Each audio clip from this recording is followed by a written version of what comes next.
120 minutes info. Nous sommes ensemble donc jusqu'à 16 heures et c'est un plaisir. Bonjour, bienvenue, bon week-end.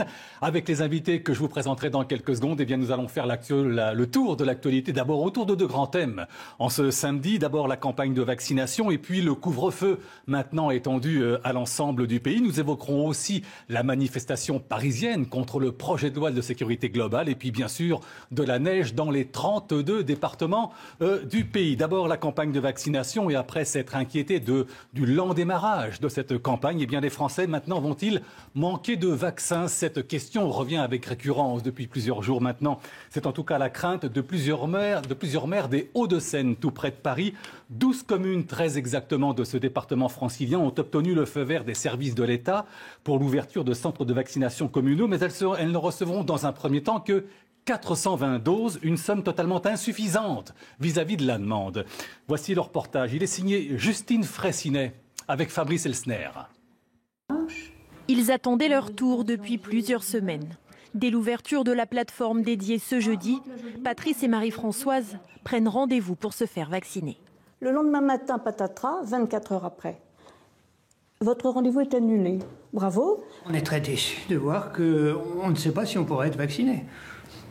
L'explication se trouve au centre de vaccination de Garches. Impossible de prendre tout le monde en charge, puisque 420 doses seulement ont été livrées. Moi, j'ai un petit peu l'impression qu'après le scandale des masques, le scandale des tests, on arrive au scandale des vaccins, tout simplement. À Neuilly-sur-Seine, même problème. 420 doses reçues pour près de 7500 habitants de plus de 75 ans. Le centre d'appel où sont pris les rendez-vous est saturé. Là, malheureusement, j'ai d'autres appels, madame. Il y a des personnes qui sont en attente, du coup, pour pouvoir prendre ce créneau-là. Impossible de renseigner les habitants. Le maire lui-même n'a à ce jour aucune visibilité sur les prochaines livraisons. Le silence et le brouillard qu'il y a sur l'approvisionnement nous met dans une situation très inconfortable. De son côté, la préfecture des Hauts-de-Seine tente de rassurer et promet une meilleure prise en charge dans les semaines à venir. Alors, 4 invités autour de la table avec lesquels, bien sûr, nous débattrons de ce sujet et de bien d'autres à venir. D'abord, Bénédicte Boudet, bonjour. Vous êtes la déléguée générale de la Confédération des commerçants indépendants. À votre gauche, Rafik Masmoudi. Bonjour docteur, vous êtes urgentiste à l'hôpital Georges Pompidou à Paris. Face à vous, le général Bertrand Cavalier, général de gendarmerie spécialiste du maintien de l'ordre. Parce qu'on va aller faire un tour tout à l'heure sur la manifestation parisienne contre le projet de loi de sécurité globale. Et puis à votre gauche, William Tay, vous êtes président du think tank Le Millénaire. Alors avant de vous faire réagir sur les vaccins, d'abord, on va regarder ensemble, si vous le désirez, ce tweet qui a été posté ce matin par Agnès Pannier-Runacher. C'est la ministre déléguée auprès du ministre de l'économie quant à la livraison des vaccins Pfizer. Voilà ce qu'écrit la ministre qui précise que Pfizer précise que la réduction du nombre de doses de vaccins livrées à l'Union européenne sera limitée la semaine prochaine. Les livraisons doivent reprendre le rythme prévu à partir du 25 janvier. Donc, docteur, pas de panique, hein.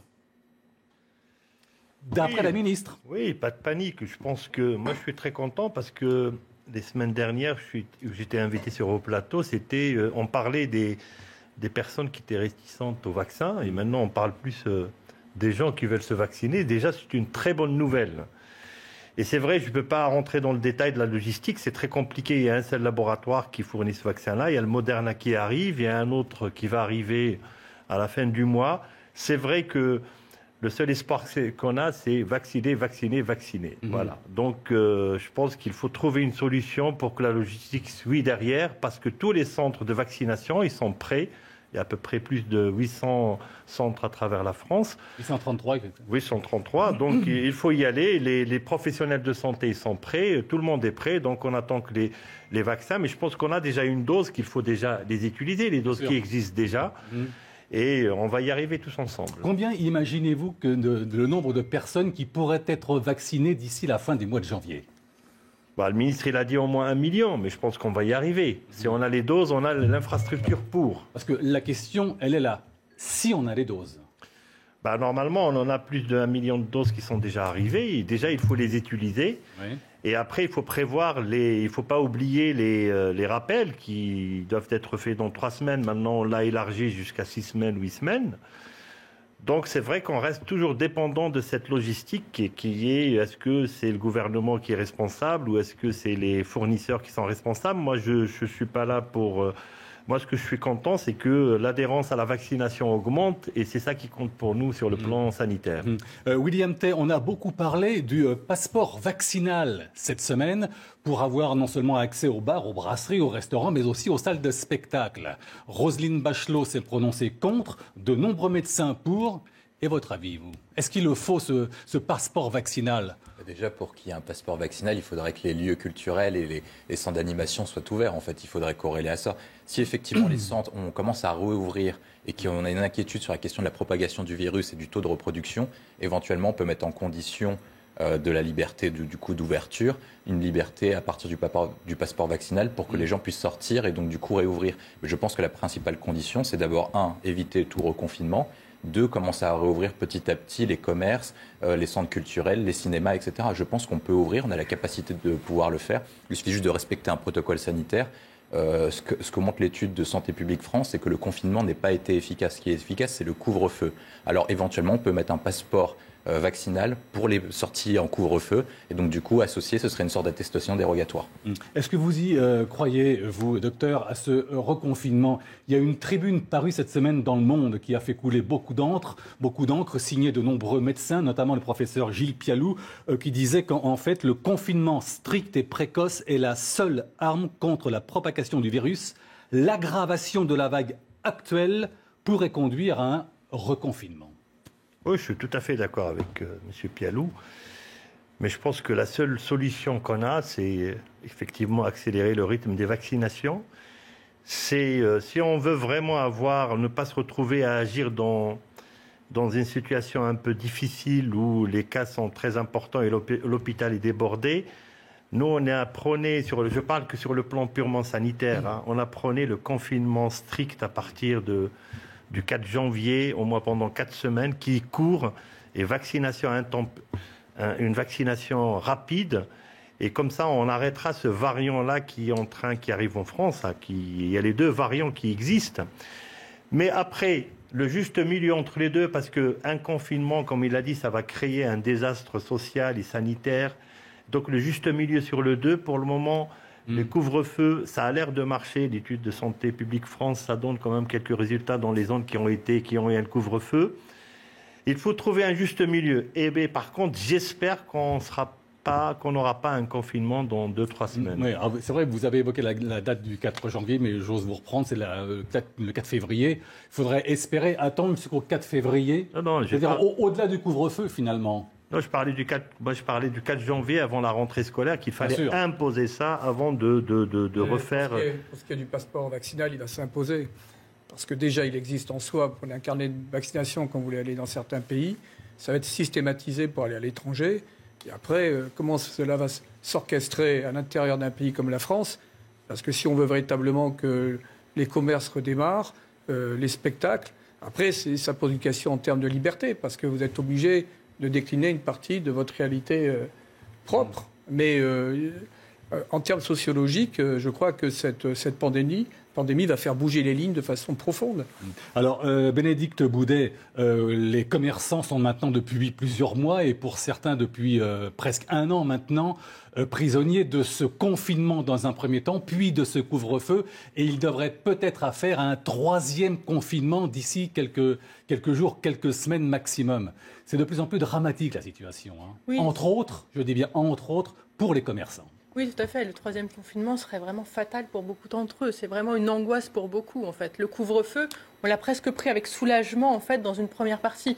Il faut voir que ce n'est pas seulement la situation sanitaire, c'est que le commerce peinait depuis plusieurs années avec les manifestations, les gilets jaunes, etc. Donc on ne partait pas d'une situation très embellie quand la crise sanitaire est arrivée. Donc là, c'est vraiment une situation très anxiogène pour beaucoup de commerçants. Mais on espère, on veut rester quand même optimiste avec la période des soldes qui arrive le 20 janvier prochain.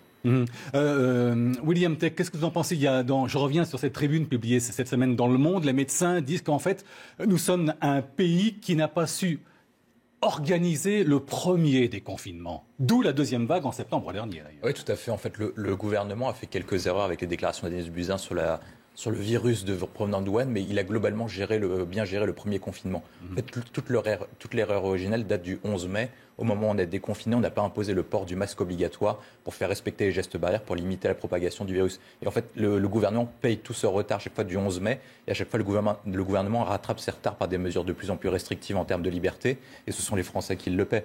Donc moi, ce que je pense globalement, c'est qu'ils se sont trompés quasiment partout depuis le 11 mai. On a eu une pénurie de masques, une pénurie de tests et désormais on a une pénurie de vaccins. Donc globalement, la question de la logistique, de l'approvisionnement est en doute sur la capacité du ministère de la Santé à pouvoir l'organiser. Il faudrait réfléchir à transférer cette compétence au ministère de l'Intérieur et au ministère de la Défense, qui est beaucoup plus apte à pouvoir gérer la question de la logistique. Ministère des Armées surtout. Ministère des Armées surtout, mais il peut être appuyé par le ministère de l'Intérieur. Parce que si Emmanuel Macron a déclaré lors du premier confinement qu'on était en guerre, il est tout à fait normal de transférer ses compétences au ministère des Armées. Alors on va maintenant évoquer le variant britannique qui est arrivé sur notre pays il y a maintenant quelques semaines, dont on dit d'ailleurs qu'il va se propager de plus en plus dans le pays. Et selon les premiers résultats d'une enquête destinée à évaluer son niveau de circulation, justement, eh bien, le variant britannique serait déjà responsable de 1 à 2% des cas de la Covid-19. Étant donné que ce variant est plus contagieux, là encore, les médecins l'ont confirmé, il pourrait devenir dominant dès le mois de mars prochain. Écoutez les explications et les précisions. Anthony Favali. Le variant britannique serait déjà responsable de 1 à 2% des cas de Covid-19 diagnostiqués sur le territoire, selon les données publiées par Santé publique France. Faire barrage à ce virus, 50 à 70% plus contagieux, s'annonce difficile. Ce virus est là. Il circule et ce que l'on sait de ce virus, c'est qu'il va inexorablement augmenter en proportion. Il va se substituer au virus qu'on a. Progressivement, on va avoir une augmentation du pourcentage de ce virus et une réduction du pourcentage des virus qui n'ont pas ces mutations. Pour certains spécialistes, le variant britannique pourrait supplanter le virus d'origine dès le mois de mars. Une perspective inquiétante alors que l'épidémie a déjà connu un rebond avec les fêtes de fin d'année. Entre le 4 et le 10 janvier, les cas de Covid ont grimpé de 30% avec plus de 126 000 personnes testées positives. Selon nombre d'experts en santé publique, la course contre la montre est donc engagée. Il faut retarder la propagation du variant anglais et mettre à profit le temps gagné pour vacciner au plus vite la population. Rafik Masmoudi, je lisais encore les propos de quelques-uns de vos confrères ce matin qui disaient, et beaucoup d'ailleurs sont d'accord sur ce fait, il y aura d'autres pandémies, d'autres virus, d'autres variants dans les années à venir et qu'il faudra définitivement vivre avec ces virus-là. Oui, probablement, mais je pense qu'il faut anticiper les choses et c'est pour ça, je pense qu'il faut parler de ce variant britannique et ce variant sud-africain qui est encore... On va y venir justement, très bien, voilà, tout à fait. Voilà, et c'est pour ça que j'ai dit tout à l'heure qu'il faut anticiper les choses et je pense que pendant cette période-là, on l'a vu en Angleterre, ils sont dans une phase qui est catastrophique. Ça remontait au mois de fin septembre, début octobre. La première apparition, ils l'ont eu 2 mois après. C'est pour ça, nous, on dit au mois de mars, ça va être le variant qui sera dominant, tout en sachant qu'on voit qu'il y a des clusters nosocomiaux, c'est-à-dire il y a des foyers intra-hospitaliers qui existent du variant anglais déjà qui sont transmis entre les malades et les soignants. Donc si on ne profite pas de cette période d'accalmie, j'allais dire, puisqu'il y a 1 ou 2%, au mois de mars, il sera à plus 50%. Il faut vacciner et utiliser ces mesures barrières qui sont les mêmes pour tous les virus. Et c'est là où on va... que ce vaccin-là soit efficace avant l'apparition de d'autres variants. Oui. Déjà, le sud-africain, on n'est pas sûr que le vaccin est toujours efficace. Donc c'est pour ça, cette discussion du confinement et le couvre-feu reste à juger parce que c'est des périodes très difficiles. Si on veut couper, il faut vacciner en masse et après utiliser les mesures barrières pour que ça ne flambe pas plus. C'est très important parce que pour la suite, c'est vrai qu'on parle... au moment là, mais si on ne veut pas qu'on se retrouve encore au mois de juin avec des stop and go, on ne va pas s'en sortir. Je comprends dans vos propos, docteur, qu'il faille à nouveau accélérer, passer la vitesse supérieure. Autrefois, on disait il y a encore quelques mois, il faut tester.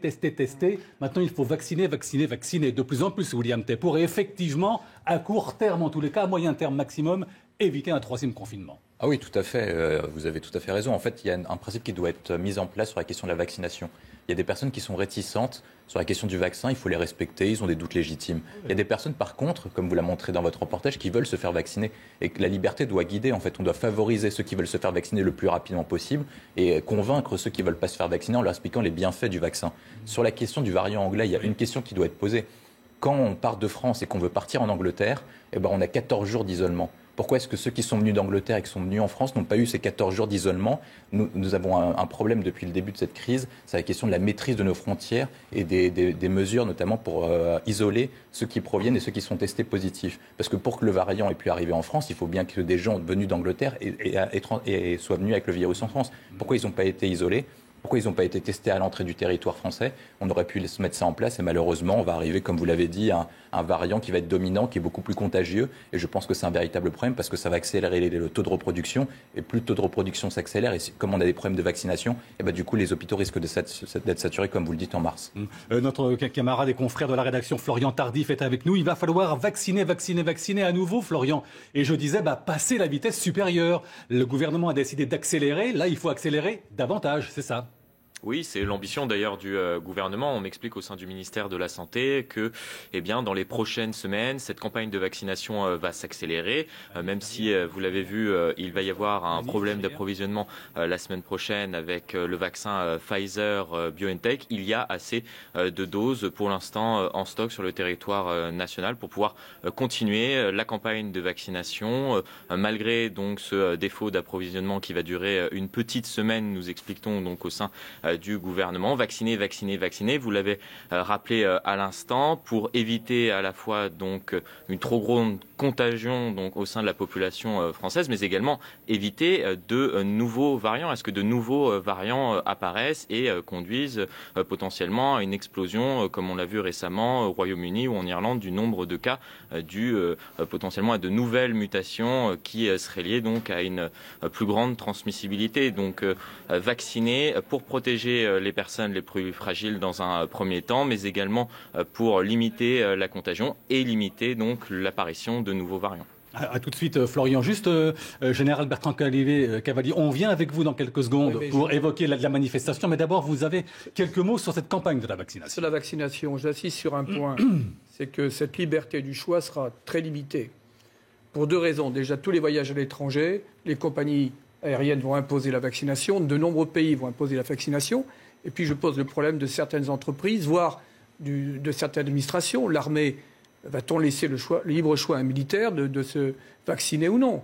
On va lui demander de se vacciner. Donc là, cette question-là doit être traitée. Le libre accès même dans les hôpitaux, est-ce qu'on va laisser quelqu'un rentrer dans un hôpital? Je parle dans 5 mois, 6 mois, lorsque ce processus aura été véritablement en pleine opérationnalité, quel sera le libre choix qui sera délimité ou non?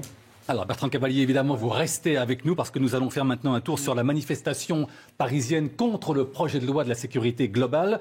Départ du 12e arrondissement de Paris, c'est là que vous vous trouvez, Maxence Gilles, vraisemblablement sous la neige parisienne. Oui, absolument, Thierry. Le temps n'a pas empêché les manifestants de se réunir aujourd'hui. Ils sont partis de la place Dominé à quelques mètres derrière moi. Ils vont rejoindre la place de la Bastille. Le cortège vient de s'élancer il y a quelques minutes, mais vous voyez, sous un encadrement des forces de l'ordre vraiment très conséquent aujourd'hui. Ce sont près de 2700 hommes rien que pour les CRS et les gendarmes mobiles qui sont mobilisés pour encadrer ce cortège. Nous allons suivre une brigade de répression de l'action violente toute l'après-midi avec Antoine Désert. Le commissaire de cette section a confirmé que la technique de maintien de l'ordre sera la même que le 12 décembre dernier, à savoir flangarder le cortège tout du long pour éviter tout débordement et retirer les éléments les plus énervés, si je puis dire, qui se trouvent parfois à l'intérieur de ce cortège. Et vous le voyez derrière moi, cette compagnie de braves que nous allons suivre est prête à intervenir à tout moment. Les revendications des manifestants, ce sont bien évidemment toujours les mêmes, à savoir le retrait des articles 21, 22 et 24 de ce projet de loi sécurité globale. Et la préfecture de police de Paris a mis quelques temps à autoriser ce cortège à s'élancer cet après-midi, puisque une rave party illégale était en train de s'organiser à quelques mètres d'ici. Il y a eu des contraventions et le matériel qui a été saisi par les forces de l'ordre il y a quelques minutes. Maxence Gilles devant la caméra d'Antoine Désert, avant de vous faire réagir et que vous nous donniez des précisions, Général Bertrand Cavalier, sur le dispositif mis aujourd'hui en place à Paris. On va écouter quelques manifestants, quelques réactions recueillies il y a très peu de temps dans les rues de Paris par Maxence Gilles et Antoine Désert à nouveau. C'est pour manifester pour ma liberté, pour l'égalité, pour la fraternité entre nous, le peuple. Il y a beaucoup d'injustice au niveau de la police. Il y a beaucoup d'impunité. S'il n'y avait pas les images des médias indépendants, on s'apercevrait que on ne pourra pas se défendre comme il le faudrait. La sécurité globale, c'est pas que l'article 24, c'est aussi beaucoup d'articles sur renforcer la sécurité privée. Je pense qu'il faut à un moment donné abolir cet anti-fliquisme. Je pense qu'on va jamais s'en sortir comme ça.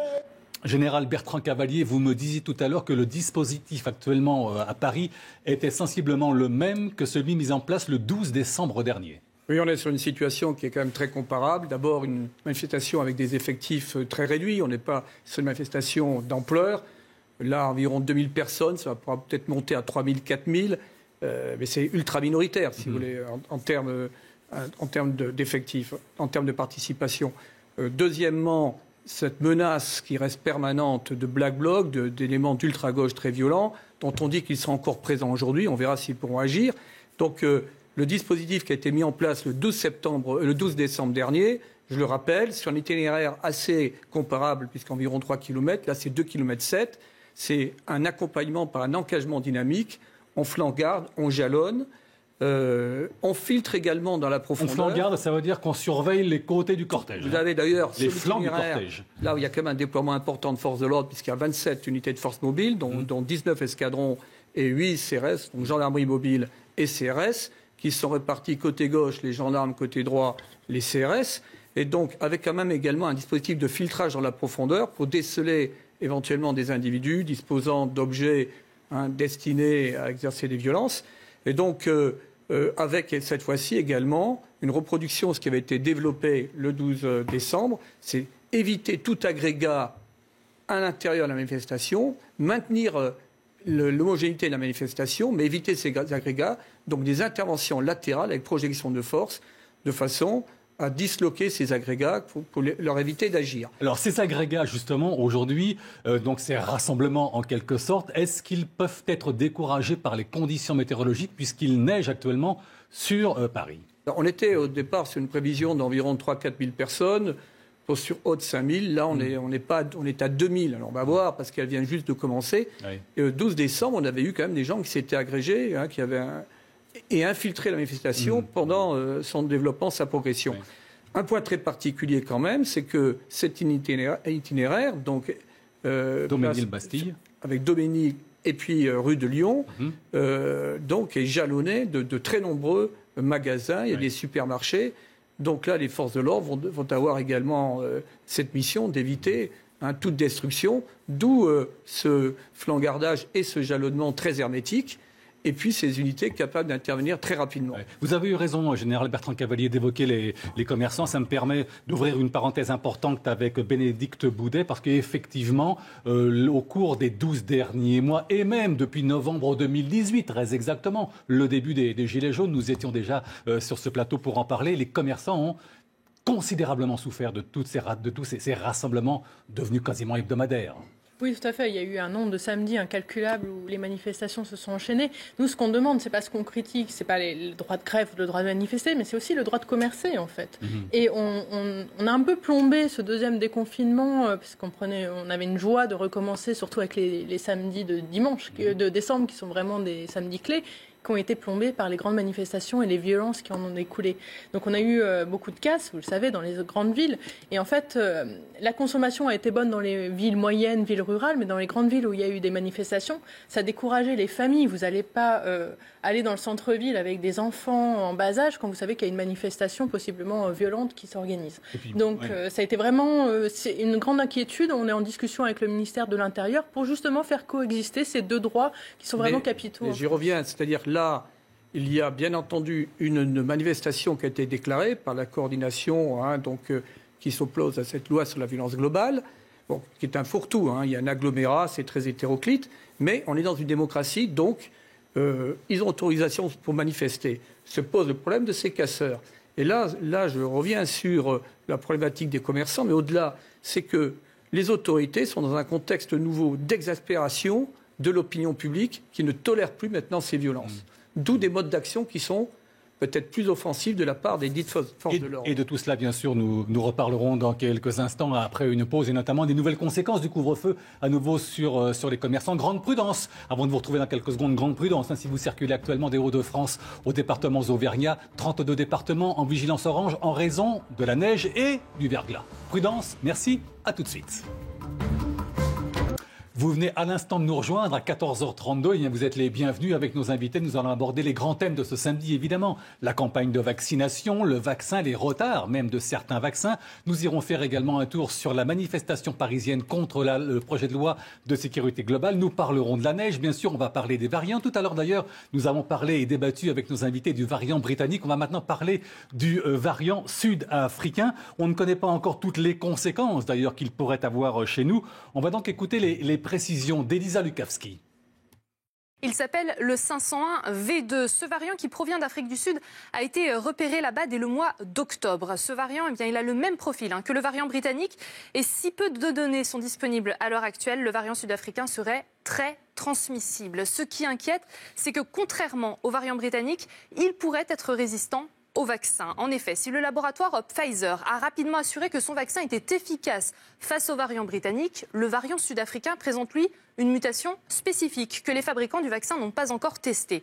Selon le professeur François Balloux de l'University College de Londres, cette mutation pourrait aider ce variant à contourner la protection immunitaire conférée par une infection antérieure ou par la vaccination.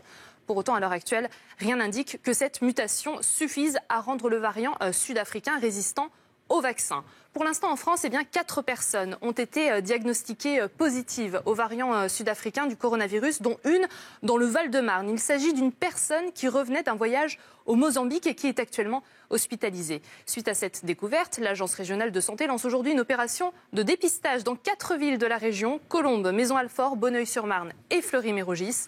Hier déjà, 5 établissements scolaires de la région ont commencé cette opération. Ils sont susceptibles d'avoir été fréquentés par des enfants en contact avec l'habitant du Val-de-Marne positif à ce variant sud-africain. Elisa Lukavski. Alors Florian Tardif, ce variant africain, c'est un obstacle de plus sur le chemin de l'exécutif.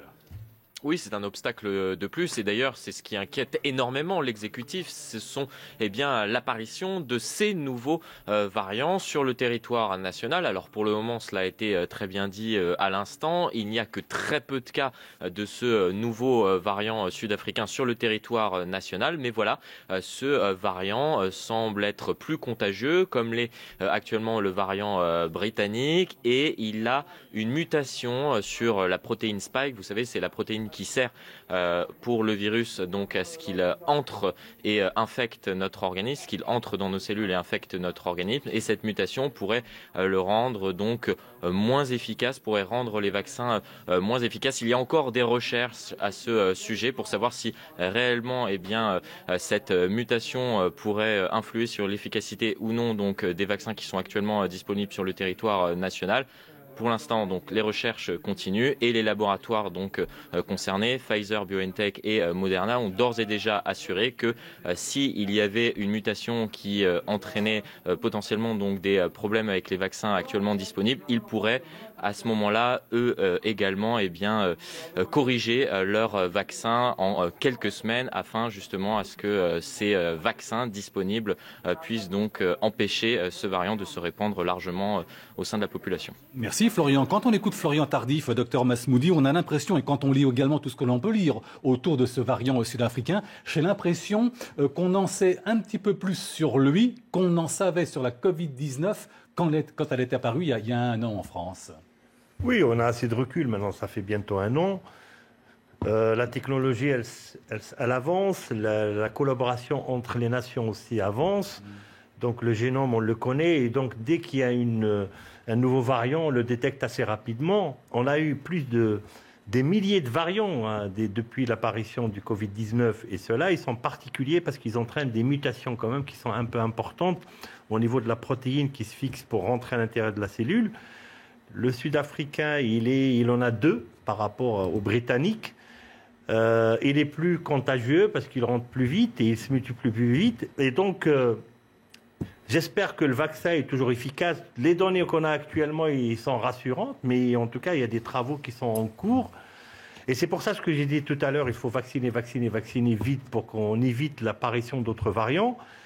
Et aussi, je n'ai pas dit qu'il ne faut pas tester, il faut aussi tester. Et je reviens vers mon général, comme on dit, il faut que nos concitoyens acceptent cette politique d'isolement, parce que même dans les aéroports, quand on retrouve des gens qui sont positifs et après on va leur dire il faut s'isoler, S'ils sont étrangers, peut-être qu'ils peuvent accepter le fait d'être isolés à l'hôtel et surveillés. Mais si c'est un ressortissant français qui rentre en France et on lui dit il faut s'isoler, je ne sais pas s'il serait d'accord, au nom de la liberté individuelle, de s'isoler. Ouais, si chez lui c'est possible, s'ils sont à 10 où il y a deux chambres, si on va lui dire il faut s'isoler dans un hôtel, je ne sais pas s'il y aura une adhérence de toute la population. Alors justement, je le disais ce matin qu'en fait, pour que cette campagne de vaccination telle qu'elle est menée actuellement dans notre pays, pour que ça fonctionne, pour qu'elle soit efficace sur la durée, il faut tout accepter finalement. Tout à fait. Et se faire vacciner et accepter l'isolement dont parlait le docteur Masmoudi, William Tay. Oui, mais tout à fait. Mais quand on prend par exemple la question... la relation entre la Grande-Bretagne et la France. Quand vous êtes ressortissant, même français ou britannique, et que vous allez en Grande-Bretagne, vous devez vous faire isoler pendant 14 jours, même si vous êtes ressortissant britannique en Grande-Bretagne. Donc il n'y a pas de raison que pour ceux qui acceptent de voyager, ou qui doivent voyager et qui doivent revenir en France, il n'y a pas de raison, ils doivent se faire tester et éventuellement isoler. Donc une période déterminée, vous savez mieux que moi. Mais sinon, on ne pourra jamais lutter contre le virus et contre tous les variants. Normalement, on va avoir un variant britannique, éventuellement un variant sud-africain. Mais il n'aurait jamais pu entrer sur le territoire si on a mis en place des contrôles stricts à la frontière, le testage massif et l'isolement. Il n'aurait jamais pu rentrer sur le territoire français, c'est pas possible. On n'a pas suffisamment fermé les frontières, on n'a pas été suffisamment strict sur ce point précis, Général Cavalier. Ah bon, écoutez, le contrôle des frontières, c'est un vaste débat. Moi, ah oui, mais enfin quand même. Non, mais pour l'instant, on ne contrôle pas grand-chose. Il y a des dispositifs, mais les gens rentrent, et après, qu'en fait-on puisqu'aujourd'hui, vous avez une obligation de quitter le territoire français qui n'est jamais mise à l'exécution. Et donc là, c'est l'aspect juridico-sécuritaire. Mais le volet sanitaire pose question. Mais si on évoque l'Afrique, là, il y a un véritable enjeu. Parce que à partir du moment où ce variant est extrêmement contagieux, dans un continent que je connais, où je vais très très souvent, et qui se caractérise par des structures sanitaires très très faibles. Bon. Avec des pays même qui ne disposent même plus de services hospitaliers, de services de détection. Je parle de la RCA ou d'autres. Donc ce variant va se développer très rapidement et donc va toucher des masses considérables et va arriver à nos portes.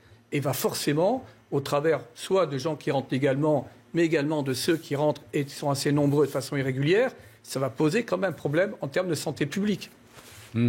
Alors, on va aller sur la manifestation parisienne contre le projet de loi sécurité globale. On va rejoindre l'une de nos équipes sur place, Thomas Chama. Tout à l'heure, c'était assez calme au départ de la place Daumesnil en direction de la Bastille. Qu'en est-il là où vous êtes? Et d'ailleurs, où êtes-vous, Thomas? Actuellement au beau milieu du cortège avenue Daumesnil, un cortège qui progresse lentement sous la neige, qui continue de tomber. À Paris, un cortège très hétéroclite. Ici, on dénombre pêle-mêle des syndicats, des associations citoyennes. J'ai en face de moi actuellement Extinction Rebellion, qui est une association qui se veut écologiste. Et donc pour l'instant, aucun débordement n'est à déplorer, aucun gaz lacrymogène n'a par exemple été tiré. Et la manifestation progresse doucement vers la place de la Bastille où elle devrait arriver dans quelques heures. Oui, c'est calme. Merci Thomas Chama sur la manifestation parisienne avec Éric Golf-Kouachou. Je voudrais à nouveau me retourner sur ce que disait le général Bertrand Cavalier il y a quelques secondes sur ce variant sud-africain dont on commence pour l'instant à mieux cerner ce qu'il est, mais c'est vrai que la question récurrente, c'est de savoir si les vaccins que nous possédons actuellement seront suffisamment efficaces. Ça fait partie, et vous l'avez tous remarqué de plus en plus, partie des conversations maintenant au cœur de nos concitoyens de ce variant sud-africain. Chez les commerçants, faut-il s'en inquiéter également? Confinement, couvre-feu, nouveaux variants. Là aussi, dans la tête des commerçants, c'est difficile à accepter malgré tout. Bénédicte Boudet. Oui, on a besoin de sérénité. En fait, on a besoin d'être rassuré, sérénité et visibilité aussi. Aujourd'hui, il nous manque vraiment une visibilité parce que quand on est chef d'entreprise, on a besoin de savoir la situation dans 6 mois, le chiffre d'affaires qu'on va réaliser. Donc, il y a beaucoup d'angoisse de notre côté. Même si le gouvernement est à nos côtés, le ministre de l'économie avec les aides, il y a quand même beaucoup d'inquiétudes. William Tay, là-dessus.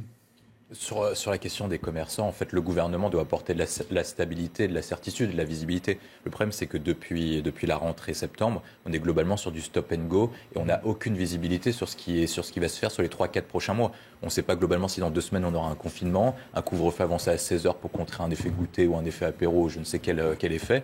Donc, globalement, c'est un véritable problème. Les commerçants, oui, sont aidés, mais ils n'ont pas besoin d'être socialisés. Ils ont besoin de pouvoir réouvrir et respecter un protocole sanitaire afin de laisser prospérer la liberté d'entreprendre. On doit apporter de la sérénité, de la lisibilité sur ces 6 prochains mois. Il y a la question du vaccin, il y a de plus en plus d'incertitudes sur la question des doses et de l'approvisionnement. Je pense que si on arrive à avancer, à apporter de la lisibilité, les commerçants seront contents. Et puis comme ça, on pourra reprendre un cycle de vie normal à partir du deuxième semestre 2021. Alors, c'est vrai que dans les médias, ce qui alimente la plupart des conversations dans notre pays, c'est ce couvre-feu. Il y a eu d'abord 25 départements docteurs, puis maintenant 96 départements qui seront concernés dès ce soir par ce couvre-feu à 18h, de 18h à 6h du matin. Et on le verra d'ailleurs au cours de ce samedi après-midi. Certains départements sont particulièrement mécontents, notamment ceux de la moitié ouest, la Bretagne, les Pays de la Loire. La Bretagne, tenez par exemple les Côtes-d'Armor. C'est le département métropolitain dans lequel le virus circule le moins. Et les habitants disent, je les cite, on paye pour les autres. Ben oui. Sinon, il faut qu'ils ferment leurs frontières aussi. Donc, je ne sais pas comment on fait. En tout cas, quelle que soit la solution proposée, on trouvera toujours. Mais je pense que cette notion de couvre-feu à 18h, le but, c'est de diminuer le brassage. Parce que les gens, ils disent, oui, moi, je rentre chez moi. Il y en a d'autres, non, ils vont faire l'apéro à Saint-Germain-des-Prés. Donc, entre 18h et 20h. Et donc, je pense que c'est vrai, la Bretagne, elle a un taux d'incidence qui est très bas. Est-ce qu'il faut fermer la Bretagne et personne n'ira en Bretagne? Oui, je suis d'accord, mais à condition qu'il faut la fermer et qu'il n'y aura pas de mouvement. C'est-à-dire qu'il faut créer une frontière à l'intérieur des frontières à l'intérieur de la France. On ne peut pas raisonner par rapport à son département. Oui, c'est pour ça. Donc, sachant que quand même, l'attitude de la population, moi j'avais un major de gendarmerie qui a une brigade dans le sud qui me disait qu'il était étonné de la docilité, de la discipline. On dit de notre pays, la France, mais la plupart des citoyens observent et ne rechignent pas. Donc il y a quand même une compréhension, une adhésion. Mais on le voit déjà sur les fêtes de Noël et sur le fête du 31 décembre. La preuve, il n'y a pas une grande... La majorité de nos concitoyens respectent les règles de gestes barrières, il faut le dire. Hein. Ça a été reconnu effectivement par l'ensemble ça, on de le voit pas. Ça, il n'y a pas photo. Heureusement, j'allais dire. Médicale, ouais. Mais en tout cas, ces variants-là qui arrivent, il faut toujours revenir au mois de février, quand l'Italie elle a été envahie. Nous, on était là en train de dire, mais nous, on est grands, on a les hôpitaux. Mais eux, ils n'ont rien du tout. L'Italie, ils n'ont pas d'hôpitaux et compagnie. Mais en France, on a tout. 1 mois et demi, 2 mois après, on était dans le même état, voire plus. Alors justement, donc là, l'Angleterre n'est pas loin, c'est la même chose. La Suisse, le Portugal, l'Espagne. Il m'intéressait d'avoir votre avis sur cette étendue du couvre-feu au département breton pour aller justement avant en Bretagne, direction les Côtes-d'Armor, justement, un reportage de Jean-Michel Decaze. Écoutez bien les habitants bretons. Ça va changer un petit peu notre vie, effectivement, mais bon, faut faire un sacrifice. Le mot est lâché. C'est un gros effort que les Bretons vont devoir consentir. Le couvre-feu à 18h à Saint-Brieuc, très peu impacté par la Covid, la mesure passe mal chez la majorité des habitants. Il y a moins de cas ici, donc je vois pas pourquoi on serait... Pour nous, c'est une punition. Voilà, je prends ça pour une punition. C'est vrai qu'on se sent un peu plus pénalisé quand même. Vous trouvez ça un petit peu injuste? Un petit peu. Si ça peut faire baisser le virus, malheureusement, il faut trouver des solutions. La région Bretagne est la moins touchée par l'épidémie en France. Et le département des Côtes-d'Armor se distingue avec le taux d'incidence le plus faible dans l'Ouest, 60,2 pour 100 000 habitants. Chez les commerçants, on fait grise mine. À partir de 18h, les clients sont souvent dans les boutiques. C'est les sorties de bureau, les sorties de travail. Ça tombe super mal pour vous. Pour dire les choses clairement, oui, ça tombe très très très mal. Surtout cette période à venir de solde qui est pour nous quand même un pourcentage de notre chiffre qui est très conséquent. Certains magasins ouvriront plus tôt et peut-être le dimanche pour compenser. Selon une étude de l'INSERM, le couvre-feu à 18h fait baisser les mobilités de 25% et permet de diminuer la progression de l'épidémie de 0,02% par jour. Vous avez entendu les habitants de Saint-Brieuc. Il faut dire aussi que dans le département des Ardennes, entre autres, qui fit partie des premiers 15 départements du Grand Est à avoir été obligés de respecter ce couvre-feu, eh bien, on a vu le virus décroître finalement, docteur. Ah oui, oui. Donc localement, c'est efficace le couvre-feu. Bien sûr, c'est efficace. En tout cas, le couvre-feu, on l'a déjà vu depuis la première fois. Mais je pense que c'est une mesure restrictive qui reste quand même sur le plan social, économique et psychologique tenable par rapport à un confinement strict que nous, sur le plan sanitaire, je l'ai dit tout à l'heure, on demande si on veut la seule chose qui marche, c'est le confinement total. On l'a vu à la première période, mais ce n'est pas une solution viable pour tout le monde. Mais je tiens à dire que pour ce virus-là, rapidement, c'est vaccinant, testant, isolant, mais en même temps, des gestes barrières, le port de masque, c'est le variant change, mais je dirais le traitement est toujours le même. Et il faut penser aux jeunes qui souffrent, mais aussi penser à nos aînés aussi qui souffrent par l'isolement et par autre chose. Alors, on n'a pas évidemment fini de débattre autour de ce sujet. On va maintenant évoquer un autre sujet. Le peut-être sujet pour un grand nombre d'entre vous, c'est la neige. 32 départements placés en vigilance orange par Météo France, des Hauts-de-France aux départements auvergnats, avec la neige parfois très abondante. Voilà ce à quoi il faut s'attendre au cours des prochaines heures. Loïc Roosevelt. Comme prévu par les services de Météo France, un épisode neigeux traverse la moitié nord du pays. Cette neige qui est arrivée ce matin sur la Normandie, quelques flocons localement, mais aussi sur les Yvelines ou encore sur la Somme. Un épisode classique pour la saison, pour l'hiver bien sûr. Cet après-midi, la neige se décale des régions centrales aux Hauts-de-France en passant par la région parisienne. Une neige temporaire avant la transformation en pluie et neige mêlée. Attention également au risque de verglas si vous êtes amené à circuler. Météo France prévoit entre 1 et 3 cm de neige, 5 cm localement. Davantage de neige sur le nord de l'Île-de-France, mais aussi dans l'Est, par exemple sur la Seine-et-Marne. Ensuite, au fil des heures, cette perturbation neigeuse va se décaler sur les Ardennes, la Bourgogne et en première partie de nuit, la neige devrait s'inviter sur le Rhône mais aussi sur la Loire. On notera que l'accalmie est prévue dès demain, même si la neige continuera de tomber parfois à très basse altitude, des Alpes du Nord aux Vosges, sur le Massif central et sur le Morvan. À noter que le risque d'avalanche est maintenu sur la partie nord du relief alpin. Et la préfecture de police de Paris invite bien sûr à la plus grande prudence, puisqu'après la neige, on pourrait avoir, notamment sur tous les départements franciliens, après cet épisode neigeux, des pluies verglaçantes, des pluies qui gèlent immédiatement quand elles arrivent sur le sol déjà gelé, puisque la neige fait aujourd'hui partie de la plupart des conversations. Vous n'avez pas exactement répondu, si je peux me permettre, tout à l'heure, Bertrand Cavalier. Est-ce que les chutes de neige aujourd'hui à Paris peuvent quelque peu perturber la manifestation parisienne? Perturber en tout cas, ça va réduire une partie des manifestants. Certains craignent peut-être le froid. En tout cas, la participation est assez modeste, elle est 2 fois inférieure à celle du 12 décembre. Ça a toujours un effet. Les conditions climatiques ont toujours un effet direct sur les manifestations. Quand il pleut, les gens ont moins tendance à venir exprimer leurs opinions. Donc c'est un avantage, bien entendu, pour les forces de l'ordre et le préfet de police. Et bien sûr, il doit se réjouir de la neige. Voilà, sur cela et sur d'autres sujets, bien sûr, nous allons retrouver nos invités dans quelques secondes. À 14h49, il est temps déjà, à nouveau, de vous souhaiter un excellent après-midi. À tout de suite. Merci.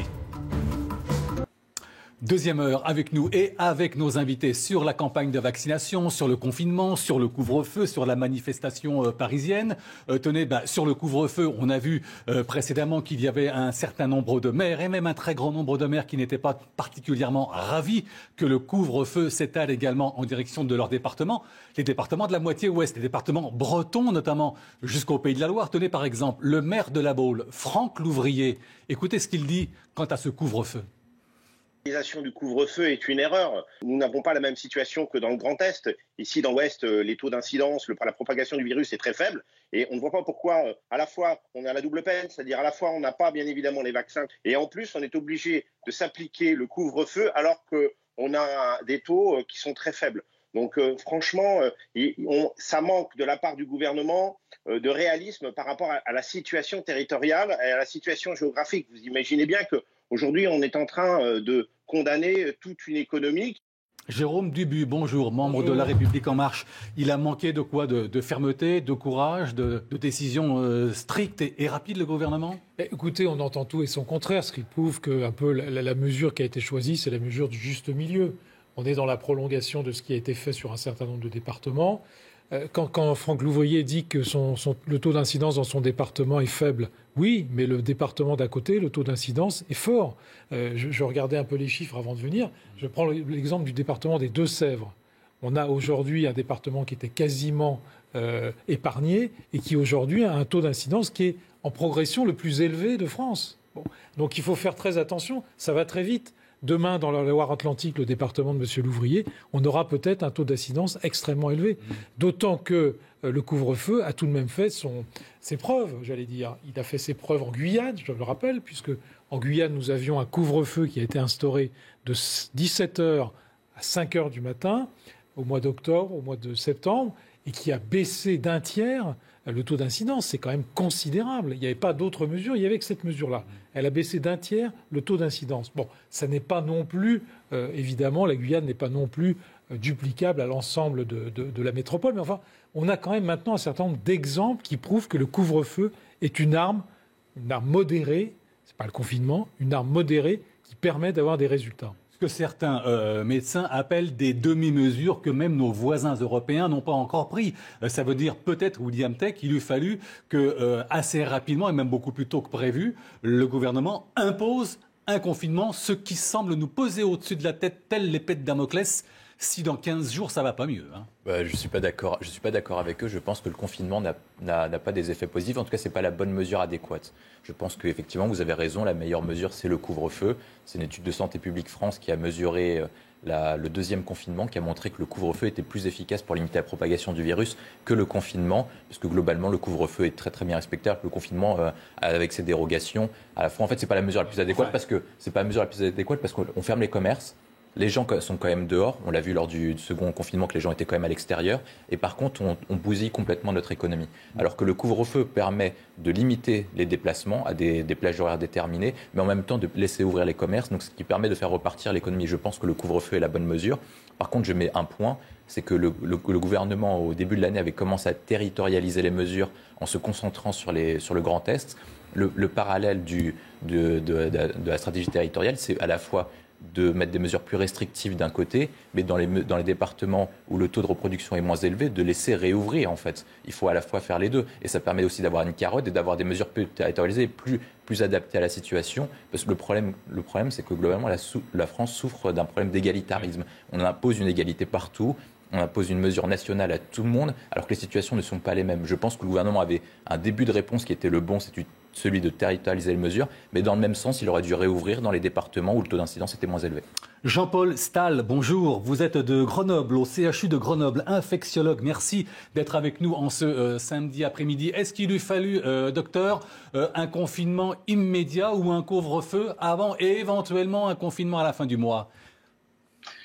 De toute façon, confinement tout de suite, sans doute pas.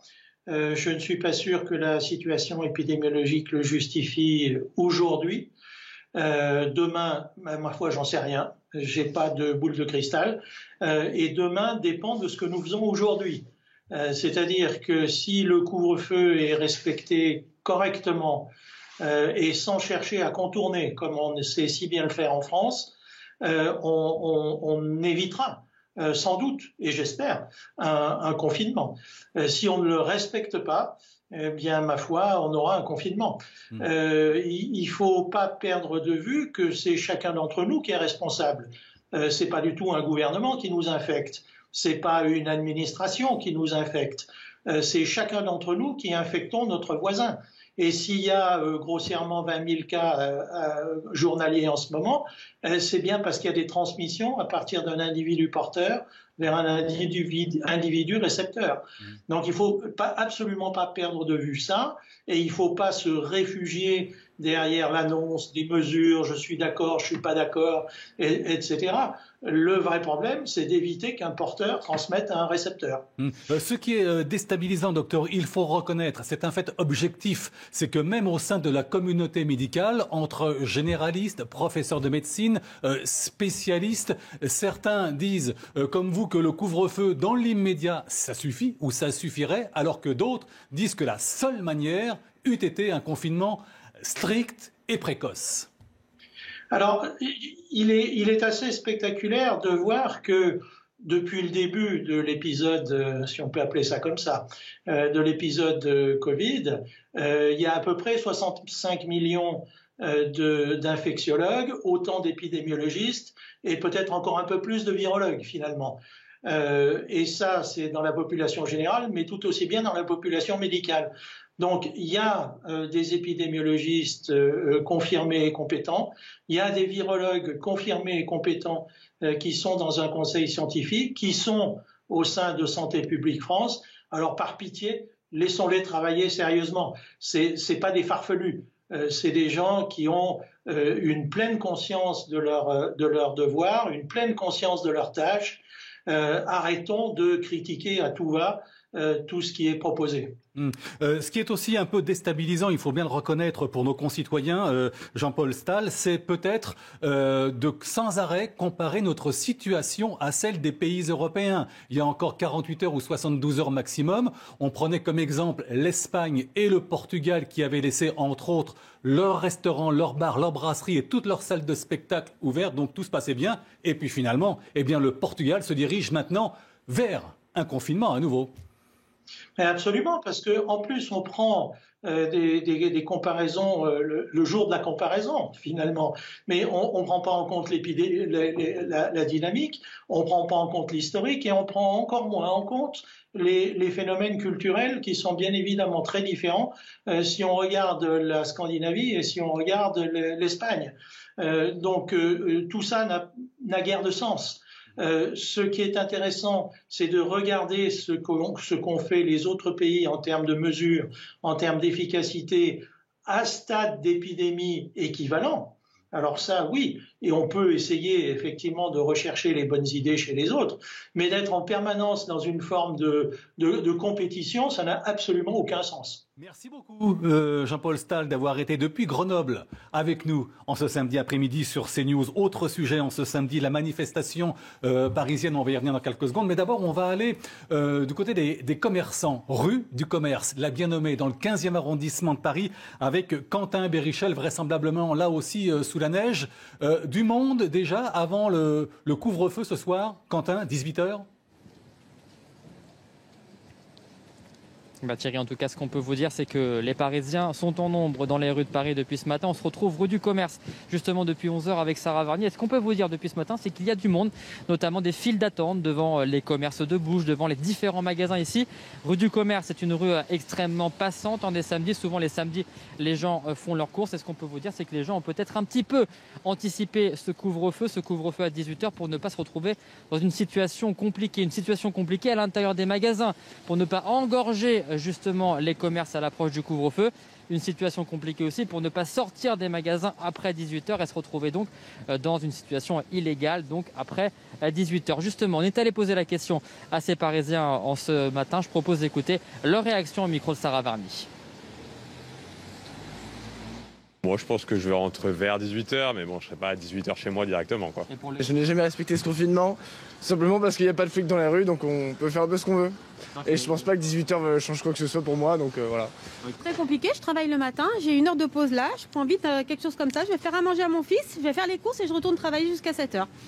Donc j'ai pas de solution et c'est vraiment une galère. Tout le monde va se retrouver, ceux qui quittent, obligés de quitter à 5h, ils vont tous se retrouver dans les transports en commun, sur la route à faire des embouteillages et dans les magasins à faire des embouteillages. Il y a du monde dans partout et puis ils ont ils font des provisions comme si c'était la fin du monde.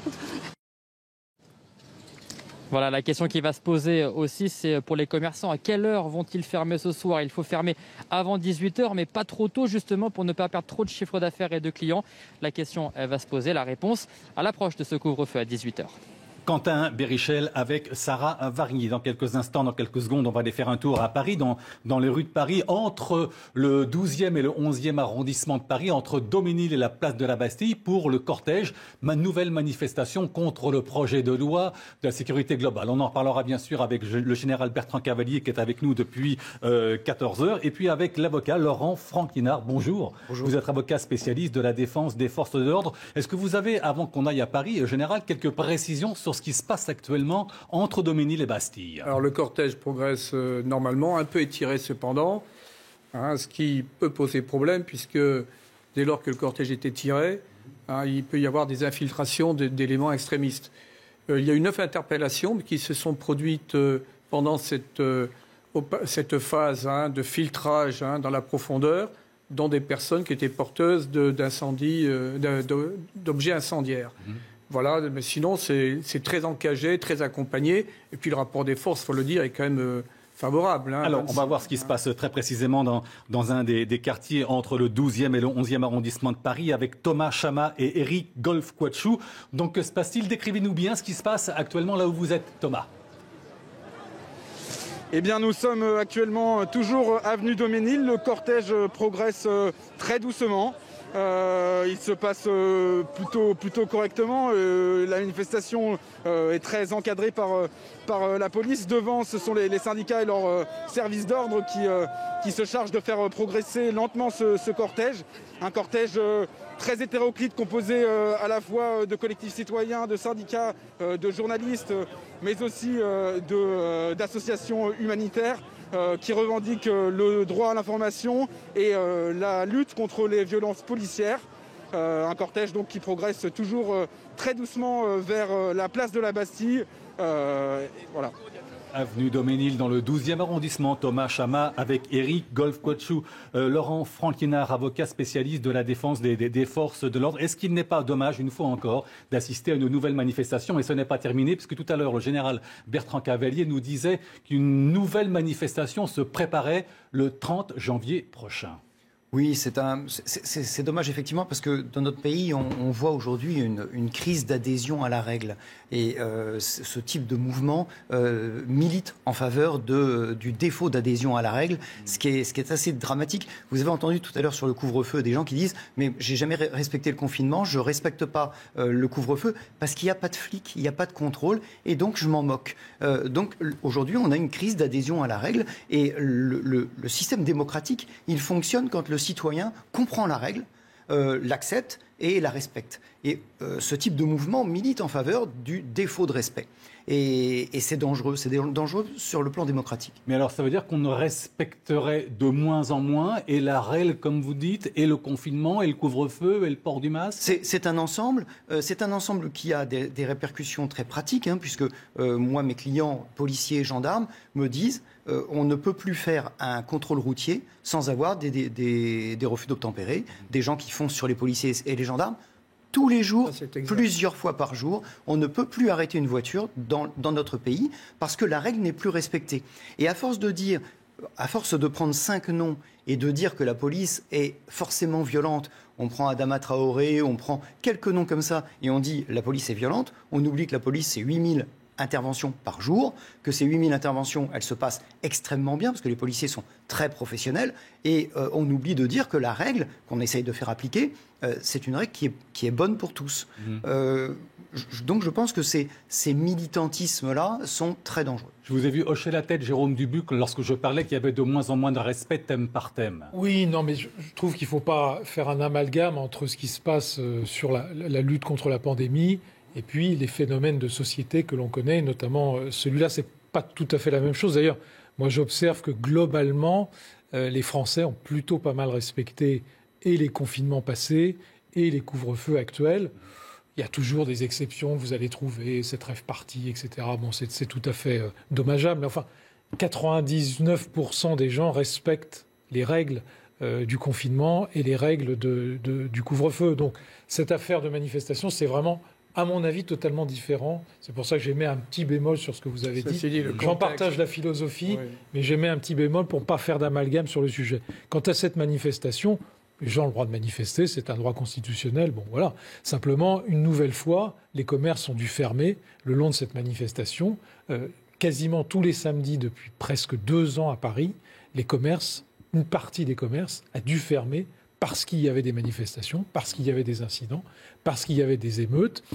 Et quand vous connaissez la fragilité du commerce actuel, et notamment la fragilité du commerce de centre-ville, c'est tout de même très dommageable pour notre économie. Alors, nous ne noircissons pas le tableau dans l'immédiat, général Bertrand Cavalier, mais quand même, est-ce que vous avez déjà des indices et même des informations, si vous me le permettez de vous demander cela, sur la manifestation du 30 janvier prochain? Uniquement ce que vous en savez avec certitude, si c'est possible. Disons que celle-ci a valeur de test. Vous retrouvez toutes les mouvances. De test pour le 30 janvier, c'est ça? Oui, disons que vous avez ancré depuis plusieurs années donc un mouvement qui est certes hétéroclite, mais qui se rejoint sur certaines revendications que vous avez évoquées, cher maître. Bon, ils ont le droit de les exprimer. Sont-elles légitimes ? Je constate déjà qu'il y a une perte de l'assise populaire, parce que là, il y a très peu de monde, et puis il y a une exaspération croissante s'agissant des riverains, des Parisiens, qui veulent vivre normalement et qui en ont marre, notamment des violences qui ont été perpétrées de façon quasi systématique au cours de cette manifestation. Sauf le 12 décembre dernier, puisque le dispositif a été adapté. Alors, ce qui est très intéressant, c'est que ce dispositif a été plus offensif, parce que l'opinion publique est plutôt en accord avec les orientations gouvernementales de remettre de la fermeté et de permettre aux gens de vivre normalement.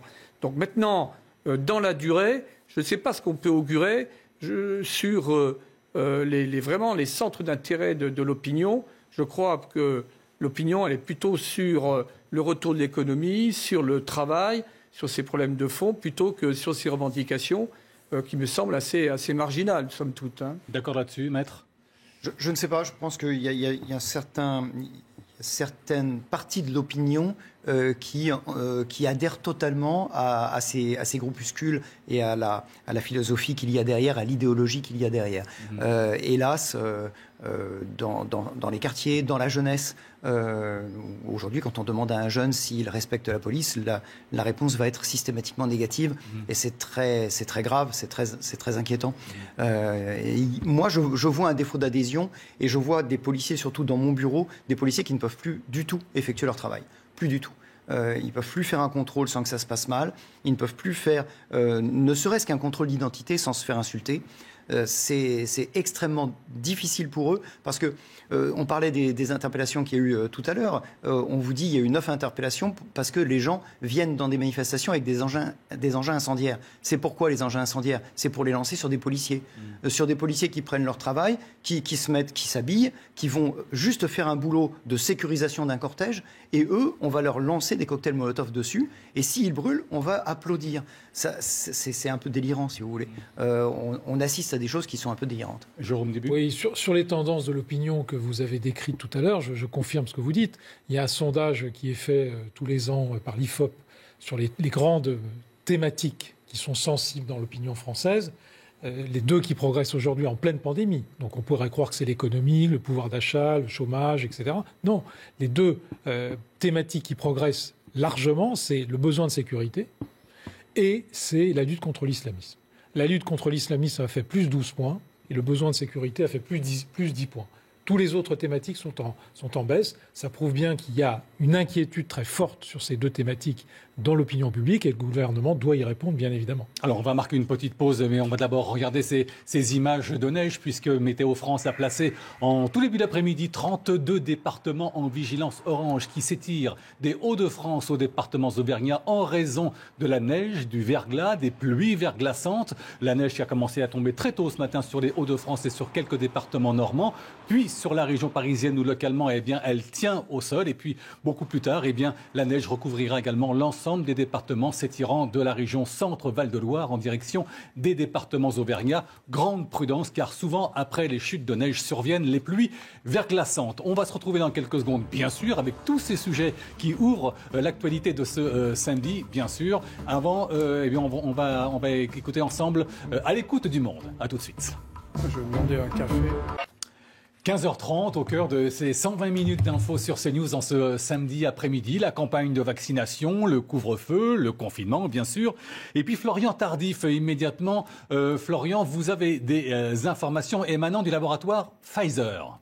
Oui, Pfizer BioNTech, que j'ai contacté récemment dû à l'annonce des capacités de réduction qui seraient restreintes ces prochaines semaines. Pfizer et BioNTech qui m'expliquent avoir élaboré un plan de production pour augmenter justement ces capacités dans les prochaines semaines. Sauf que voilà, cela entraîne un changement dans le processus de production, notamment dans l'usine belge qui fournit l'ensemble des pays de l'Union européenne actuellement grâce donc à ce vaccin qui a été élaboré par Pfizer-BioNTech, et cela entraîne donc une réduction dans le nombre de doses qui va être acheminé la semaine prochaine via l'ensemble donc des pays de l'Union européenne. Il y aura néanmoins, m'expliquent donc ces deux laboratoires, Pfizer et BioNTech, un retour à la normale le 25 janvier prochain, avec même une augmentation des capacités de production à partir du 15 février. Les deux laboratoires donc qui m'expliquent qu'il n'y aurait pas d'impact sur la livraison donc des doses qui étaient dues à l'Union européenne pour le premier trimestre, et qu'il y aurait même une augmentation donc des doses à partir du second trimestre, qui permettra donc de vacciner de plus en plus de citoyens sur le long terme. Florian Tardif, merci. L'un des secteurs terriblement touchés par la crise sanitaire depuis un an maintenant, le secteur de la restauration, bien sûr. D'ailleurs, qu'est-ce que le couvre-feu, qu'est-ce que le confinement? D'ailleurs, les confinements ont eu comme conséquence sur nos habitudes alimentaires. Damien Rodière, bonjour. Vous êtes le directeur du site La Fourchette pour la France, la Suisse, l'Italie et la Belgique. 73% des Français estiment que la pandémie a changé nos habitudes d'alimentation. Vous nous le confirmez? Alors effectivement, oui, on voit des changements, des nouvelles tendances chez les consommateurs. Le consommateur, déjà, il est beaucoup plus digital. Pour lui, ça a été le seul moyen de pouvoir s'offrir des repas à domicile. Mais également, il est beaucoup plus soucieux des enjeux de l'environnement. Donc, le consommateur, il cherche à avoir beaucoup plus de visibilité sur ce qu'il va pouvoir consommer. Avec un souci d'une approche, je dirais, durable et d'une traçabilité des repas qu'il va pouvoir consommer. Alors justement, durable est important parce que est-ce que vous pensez que ces habitudes-là pourront perdurer au-delà de la pandémie? Alors je pense que oui, quand on interroge les restaurateurs, ce qu'on voit, c'est que eux, les restaurateurs, effectivement, ils sont en train de mettre en place des outils pour les aider à accompagner ce changement. Ça va passer par apporter de la visibilité aux consommateurs sur justement la provenance des produits qu'ils proposent aux clients. Certains restaurateurs sont même en train de changer de fournisseur pour s'orienter vers des fournisseurs plus locaux, plus bio. Et on voit que le consommateur, il est dans l'attente d'avoir de la visibilité, donc il cherche à pouvoir justement, au travers des informations qu'il va pouvoir récupérer sur Internet, savoir quand il va se rendre notamment au restaurant, d'où proviennent les produits et quelle est l'approche éco-responsable des restaurateurs. Alors, les consommateurs disent d'ailleurs mieux se nourrir, faire donc mieux attention à ce qu'ils consomment, à avoir des repas plus équilibrés. Est-ce que vous le confirmez, ça, Osli? Oui, on voit que effectivement le consommateur il cherche à trouver un équilibre dans son alimentation.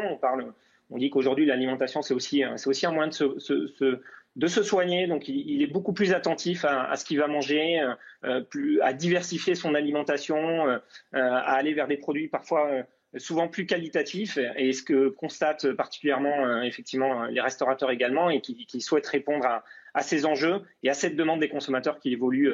Alors qui a accéléré pendant cette crise sanitaire, mais qui était déjà présente même avant. Et évidemment, cette solution pourrait éventuellement permettre à certains restaurateurs de ne pas fermer leur établissement, car de plus en plus, on voit que d'autres ont déjà mis la clé sous la porte et même déjà sont en train de suivre une formation pour un autre métier que la restauration, hélas. Hélas, oui, on voit que cette crise, ça fait maintenant 10 mois que les restaurateurs la subissent. Et c'est un nouveau coup dur aujourd'hui, je pense, pour la profession, quand on voit effectivement le couvre-feu à 18h, sachant qu'ils ont pu développer, s'adapter avec des solutions comme le click and collect. On leur demande encore beaucoup d'efforts et beaucoup de patience. Néanmoins, ce qu'on voit, c'est que c'est un effort global. Cette crise, elle n'épargne personne. Faut reconnaître quand même que les restaurateurs, depuis le début, ils ont été particulièrement exemplaires sur le respect des protocoles sanitaires. Ils respectent comme tous les Français ces protocoles-là et évidemment leur objectif pour eux c'est de pouvoir rouvrir le plus vite possible. Et en attendant, l'enjeu c'est de leur permettre de tenir pour pouvoir relever le rideau, j'espère au printemps.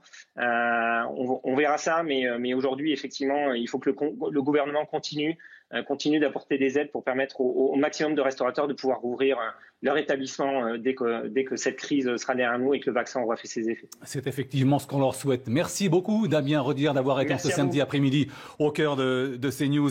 On va justement rester dans le domaine de la restauration. On va aller dans le 4e arrondissement de Paris avec Alexis Delacour et Sacha Robin qui sont en compagnie d'un restaurateur spécialisé dans la poissonnerie. Exactement, Thierry, et qui dit couvre-feu avancé à 18h, donc ce soir, dit conséquences très concrètes pour les commerçants. Fin de la vente à emporter passé 18h, seule la livraison à domicile est autorisée. Et nous sommes justement avec Bruno qui tient une poissonnerie dans le 4e arrondissement de Paris. Il tient également un restaurant qui est fermé depuis le mois d'octobre. Ce couvre-feu avancé à 18h, il va avoir des conséquences très concrètes pour vous. Lesquelles ?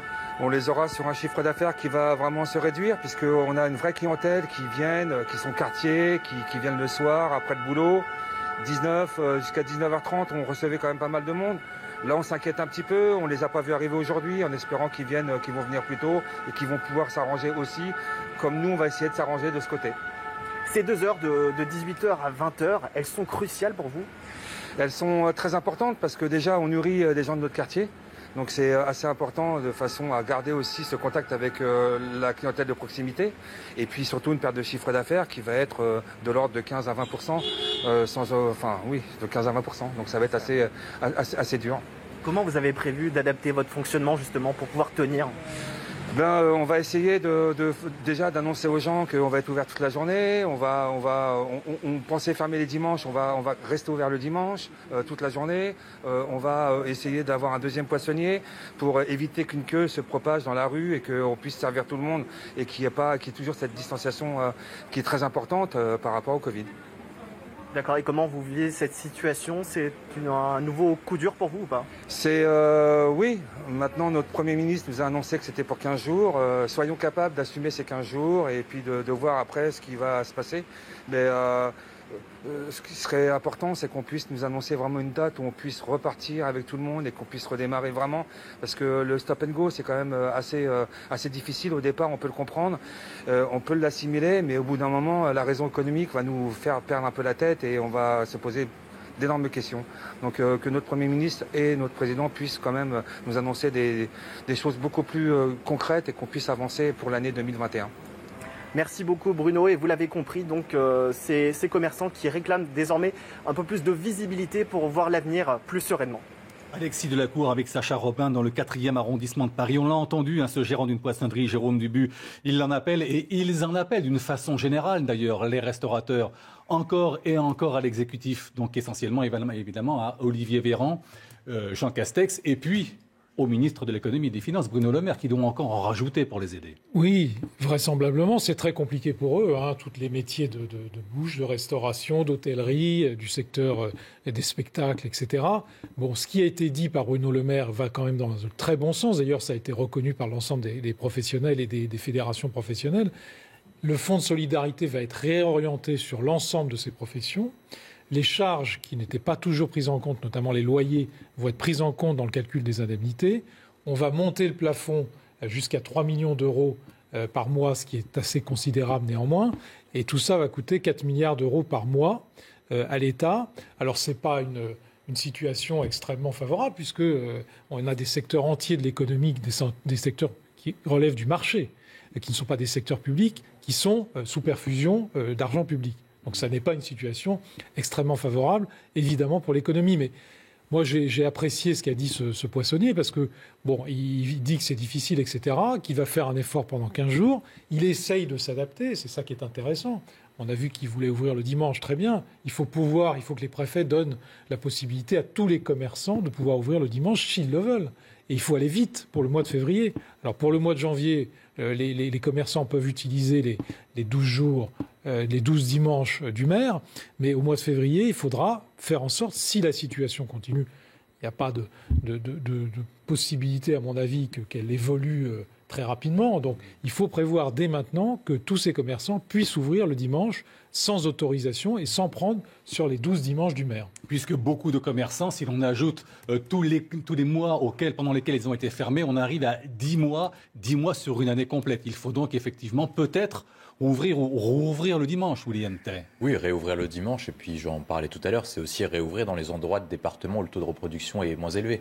Il faut adopter une stratégie territoriale de lutte contre le virus, parce qu'actuellement on prend des mesures nationales afin de respecter le principe d'égalité cher aux Français. Mais le problème, c'est qu'on souffre de cet égalitarisme.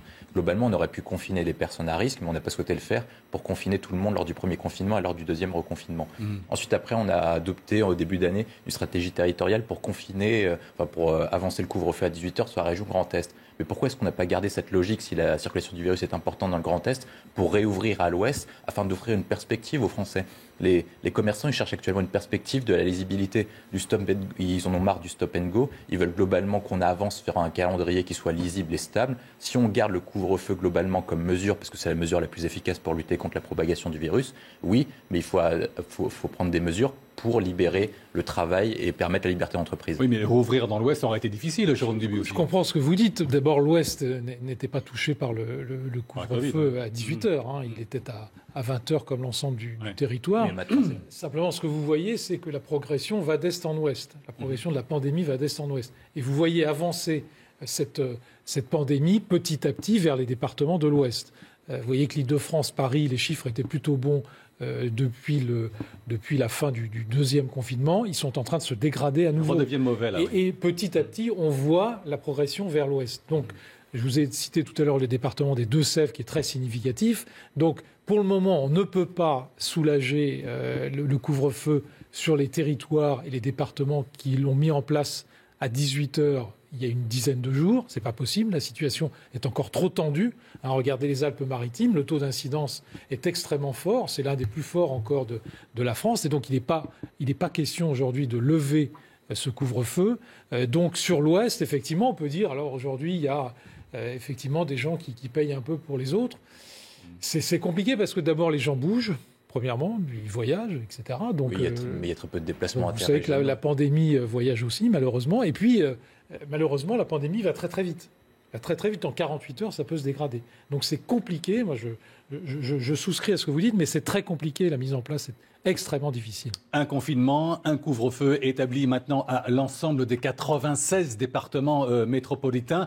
On parlait tout à l'heure du passeport vaccinal. Certains sont pour, certains sont contre. Roselyne Bachelot, ministre de la Culture, s'est ouvertement annoncée contre le passeport vaccinal, ministre de la Culture, alors que toutes les salles de spectacle, de cinéma sont fermées depuis plusieurs mois maintenant. Franck Desmet, bonjour. Merci également d'être là en ce samedi après-midi. Vous avez la double casquette, si j'ose dire. Vous êtes le directeur du théâtre de la Huchette à Paris, tout près de la place Saint-Michel, et vous êtes également comédien. Et tout à l'heure, vous me disiez que un très grand nombre de comédiens en France sont sur un volcan aujourd'hui.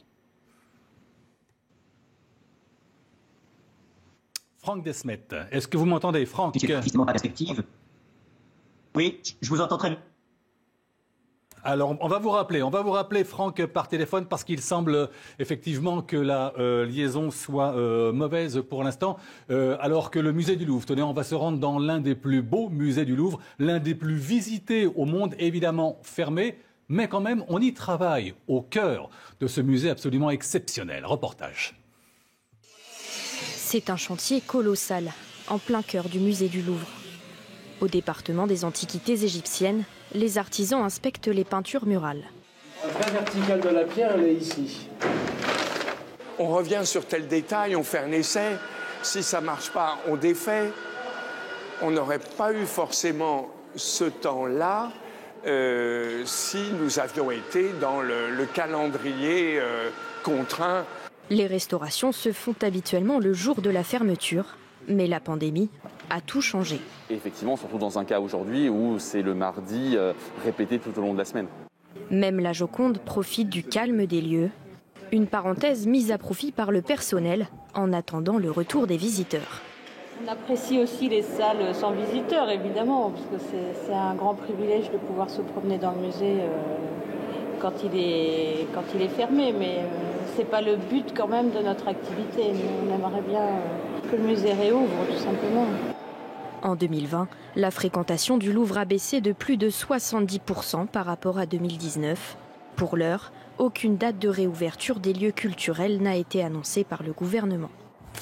Nous avons récupéré par téléphone Franck Desmet, directeur du théâtre de la Huchette à Paris et comédien lui-même. Donc ma question est la même, Franck Desmet. Énormément de comédiens aujourd'hui se trouvent au sommet du volcan, hein. Oui, c'est une situation extrêmement compliquée parce qu'on n'a pas de perspective. On ne sait pas où on va. Alors on travaille sur différents scénarios possibles.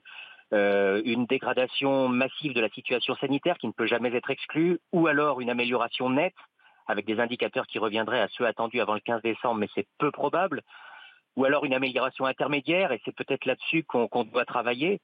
Mais on nous a posé une batterie de questions pour savoir jusqu'où on pouvait rouvrir, jusqu'à quel point on était en mesure de rouvrir nos salles. Et voilà, c'est sur ces hypothèses qu'on travaille, mais pour les comédiens, c'est extrêmement anxiogène. Oui. J'ai pu voir le théâtre de la Huchette et quelques autres à l'époque où on pouvait encore y jouer. Tous les théâtres avaient respecté les conditions d'hygiène. Gel hydroalcoolique, des masques pour tous les spectateurs et suffisamment d'espace. Un théâtre n'a jamais été un endroit de cluster. Absolument, c'est bien que vous le disiez parce qu'effectivement, il n'y a eu aucun cluster déclaré dans une salle de spectacle. On a eu des protocoles sanitaires extrêmement stricts, on les a mis en place. Vous parliez du gel hydroalcoolique à l'entrée, mais il y avait évidemment le port du masque pendant tout le temps de la représentation et pendant les déplacements. On a fait sortir les gens rangée par rangée depuis la rangée du fond de nos salles pour pas que les publics ne se croisent. Moi, ici à la Huchette, j'ai plusieurs horaires, donc j'ai changé mes horaires pour faire en sorte qu'il y ait un non-croisement des publics. Et puis, on a désinfecté nos salles entre les spectacles. Donc, ce sont des lieux extrêmement sûrs. Contrairement évidemment aux lieux où on doit enlever nos masques, dans une salle de spectacle, on garde son masque et aucun cluster n'a effectivement jamais été déclaré. La ministre de la Culture, Roselyne Bachelot, s'est publiquement déclarée contre le passeport vaccinal. Et vous ? Bah oui, moi je trouve que ça serait compliqué. Ça serait compliqué, c'est techniquement compliqué à mettre en place en termes de gestion des flux, disproportionné avec les mesures sanitaires déjà prises, distanciation physique dans la salle.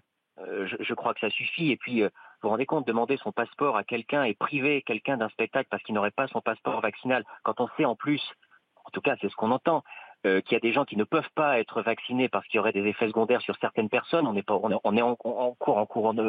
au début de cette chose-là. Je pense que c'est prendre le problème par le mauvais bout. Après, on est tous pour la campagne de vaccination, je tiens aussi à le dire, on est tous pour le vaccin et allons-y. Mais conditionner nos salles au passeport vaccinal, c'est techniquement impossible à mettre en place et c'est déraisonnable. Il y a énormément de comédiens qui ont déjà l'intention de changer de métier. Le mot n'est pas trop fort. On nous en a donné plusieurs fois l'exemple. Vous en connaissez, vous, des comédiens qui n'ont plus d'espoir, plus aucune espérance et qui changent à faire autre chose ? Oui, bien sûr, évidemment que j'en connais. Évidemment, vous savez, à la Huchette, on a une troupe de 45 comédiens. Donc c'est un petit théâtre, mais en termes de ressources humaines, c'est un théâtre extrêmement important parce que c'est une ruche. Il y a d'habitude dans ce théâtre beaucoup de comédiens qui se croisent, qui répètent. Enfin, c'est un lieu de vie extrêmement fort. Et là, actuellement, tout est à l'arrêt. Et les comédiens que l'on a, évidemment, on leur dit « Ah ben, vous avez l'année blanche, donc tout va bien ». Mais non, tout ne va pas bien. L'année blanche ne compense malheureusement pas l'absence de projet. On est comédien quand on fait son métier. Et ce qu'on demande en ce moment, c'est à pouvoir faire notre métier, sachant que, encore une fois, on reçoit les gens avec toutes les conditions sanitaires possibles et inimaginables pour sécuriser nos lieux. On a même demandé à ce que les comédiens soient vaccinés en priorité, puisqu'ils font partie des personnes, ils devraient faire partie des personnes prioritaires à la vaccination, vu qu'ils sont dispensés du port du masque dans leurs activités. Merci beaucoup Franck Desmet d'avoir été avec nous en ce samedi après-midi sur CNews. On va tous plus ou moins au théâtre, parfois énormément. Regardez votre serviteur. Et puis un petit peu moins, mais la culture, c'est essentiel, maître. Ah bah évidemment que c'est essentiel, la culture. Et c'est le problème. C'est même indispensable. Le problème de notre société. C'est même indispensable. Aujourd'hui, mais c'est totalement indispensable. Le problème de notre pays aujourd'hui, c'est que vous avez des injonctions complètement contradictoires. On dit qu'on n'a pas le droit d'aller dans une salle de spectacle et tout le monde s'entasse dans le métro. Et c'est incompréhensible pour le citoyen. Donc la règle, il faut qu'elle soit, pour être acceptée, il faut qu'elle soit comprise, compréhensible. Et c'est vrai que on a le droit de s'entasser dans un escalier mécanique, mais on n'a pas le droit de faire une remontée mécanique au ski.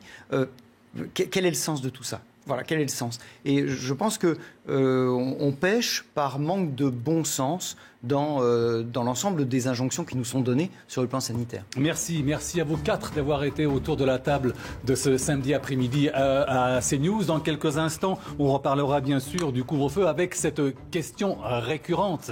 Est-ce une mesure efficace, ce couvre-feu étendu maintenant aux 96 départements de la métropole? Excellente fin d'après-midi sur CNews, bien sûr. Et j'aurai grand plaisir à vous retrouver demain dimanche.